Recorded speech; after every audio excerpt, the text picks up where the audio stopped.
ভেবে দেখেন, আপনি কিয়ামতের দিন অনেক পেরেশান হয়ে আছেন এবং আপনি দেখতেছেন আপনার চোখের সামনে অনেক মানুষকে জাহান্নামে ফেলে দেওয়া হচ্ছে। এরপর আপনার পালা। ওই সময় আল্লাহ তাআলা বলেন যে তুমি আমার জান্নাতে দাখিল হয়ে যাও।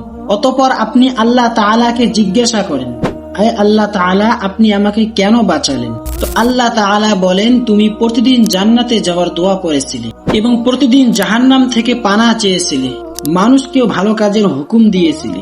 সেই দোয়াটি হচ্ছে আল্লাহুম্মা ইন্নী আসআলুকাল জান্নাহ ওয়া আউযু বিকা মিনান নার, যার অর্থ হলো, আয় আল্লাহ, আমি তোমার কাছে জান্নাত কামনা করছি এবং জাহান্নাম থেকে আশ্রয় প্রার্থনা করছি। হাদিস পাকের মধ্যে এসেছে, যে ব্যক্তি 3 বার জান্নাতের দোয়া পড়ে, জান্নাত আল্লাহ তাআলার কাছে ফরিয়াদ করে, আয় আল্লাহ তাআলা, ইনাকে জান্নাতে দাখিল করে দাও। যে ব্যক্তি 3 বার জাহান্নাম থেকে পানাহ চায়, জাহান্নাম আল্লাহকে বলে, আয় আল্লাহ, ইনাকে জাহান্নামের আগুন থেকে বেঁচে নাও। আপনারা এই ভিডিওটা শেয়ার করে দাও, যাতে করে আপনার সাথে সাথে অন্যরা লাভবান হয়। হুজুর সাল্লাল্লাহু আলাইহি ওয়াসাল্লাম বলেছেন, আল্লাহ তাআলা ওই ব্যক্তির চেহারাকে তরুতাজা রাখে যে আমার একটি হাদিস অন্যের কাছে পৌঁছে দেয়। জাযাকুমুল্লাহু খাইরান।